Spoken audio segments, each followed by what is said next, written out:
apa enggak sih? Ah? Endorse dulu 100 juta, bener apa enggak? Ya gimana ya, bener atau enggak ya? Ya dibilang nggak bener udah ketahuan juga ya di video YouTube gitu. Jadi ya emang bener sih, cuma aku kan juga nggak terima endorse sebenarnya gitu. Itu memang harga yang sudah ada gitu dari brand-brand yang selama ini udah kerja sama aku, dan juga endorse-nya bukan endorse yang asal foto doang gitu. Emang kita udah kerja sama, ada kontraknya gitu. Jadi bukan endorse yang biasa gitu. Kayak gimana sih endorse 100 juta itu, Pril? Ya yang pasti brandnya biasanya pasti sudah besar kalau yang approach, yang memang brandnya udah terpercaya, dan aku kan emang nggak langsung terima ya. Jadi aku cek dulu produknya, terus apakah produknya bisa aku pakai. Karena kalau produknya nggak bisa aku pakai, aku kesannya kayak bohong sama publik kan kalau misalnya nge-endorsein atau ngepromoin produk itu. Jadi aku benar-benar pilih-pilih banget, makanya mungkin keluarlah harga itu karena memang aku orangnya pilih-pilih dan produknya nggak sembarangan, dan beneran aku promoin karena itu barang aku pakai gitu. Tapi beban nggak sih, Pril, akhirnya kayak masyarakat tahu harganya segitu segala macam, jadi ketakutan, gimana ya gitu sama pihak-pihak yang endorse gitu? Ya enggak sih, karena emang ya pihak-pihak yang udah kerja sama aku juga udah tahu berapa harga aku kan, pasti kalau mereka udah pernah kerja sama juga pasti tahu. Jadi ya nggak takut juga sih, dan aku juga nggak pernah yang sembarangan. Alhamdulillah selama ini kalau orang percayain barangnya untuk aku promosiin, misalnya aku menjadi brand ambassador mereka atau aku memang mempromosikan produknya sekali dua kali, alhamdulillah puas karena memang aku mempromosikannya dari hati, bukannya cuma sekedar aku set udah gitu. Memang aku benar-benar ikut dalam gimana nih bikin konten yang bagus, gimana nih fotonya yang bagus, terus produknya beneran aku pakai di keseharian aku. Jadi orang juga lihat, oh iya beneran dipakai loh, nggak cuma asal promosiin doang. Jadi ya nggak aku nembak harga mahal tapi mereka nggak dapet apa-apa gitu. Tapi Pril, dengan pemerintah yang akan mencanangkan pajak nih untuk para endorse gitu, gimana sih?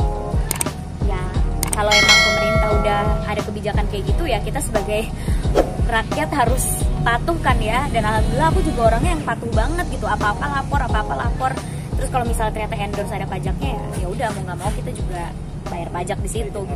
Naikin harga nggak sih, atau untuk para orang yang mau mengendorse ke Prilly, ya lo urusin pajaknya deh, gue udah pokoknya terima bersih gitu, kayak gitu? Kalau aku naikin harga itu bukan karena aku harus bayar pajak ya.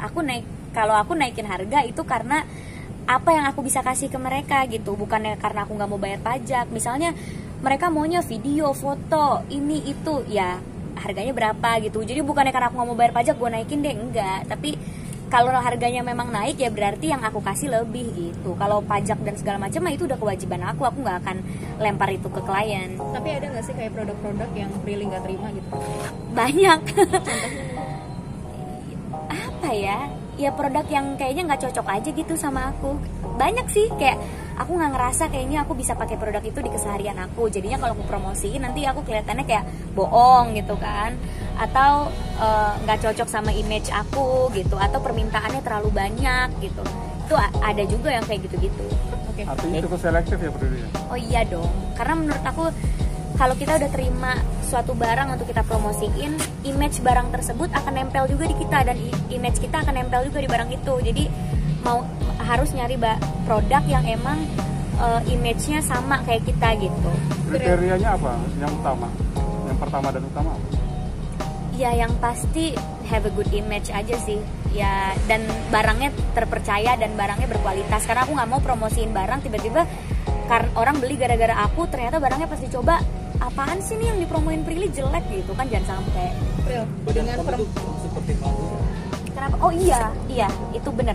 Produk yang tidak ada badan pomnya nggak mau, pokoknya nggak mau, karena harus ada BPOM-nya. Itu kan kalau ada BPOM kan itu udah pasti bahan-bahan di dalamnya kalau makanan terqualified ya. Jadi kita nggak mempromosikan barang yang istilahnya ilegal gitu, yang nggak dapat sertifikat BPOM gitu. Pril, dengan usia yang masih muda, dengan bisa dibilang artis dengan bayaran yang fantastis juga gitu, emang ada hal lain yang ingin kamu capai gitu dengan bergelimangnya?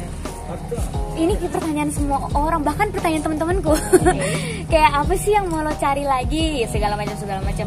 Sebenarnya aku tuh pengen carinya pengen berkarya gitu, tapi alhamdulillah dengan aku mengeluarkan karya-karya, misalnya aku ngeluarin film, ngeluarin buku, itu otomatis jadi menunjang karir aku di sosial media. Misalnya gara-gara aku launching buku, followers aku jadi nambah, gara-gara aku launching film, followers aku jadi nambah. Jadi itu satu hal yang terkoneksi gitu. Padahal tujuan aku memang aku pengen berkarya, tapi kalau itu menunjang platform yang aku punya, menunjang Instagram aku, menunjang YouTube aku, sampai akhirnya kalau orang mau endorse ke aku harganya jadi mahal atau aku jadi bayarannya mahal, itu sebenarnya bukan tujuan utama. Itu kebetulan aja, alhamdulillah rezeki dari Tuhan gitu yang ngasih kesuksesan dari lewat karya-karya. Kalau aku sih tujuannya emang pengen berkarya, pengen bikin film, pengen main film lagi yang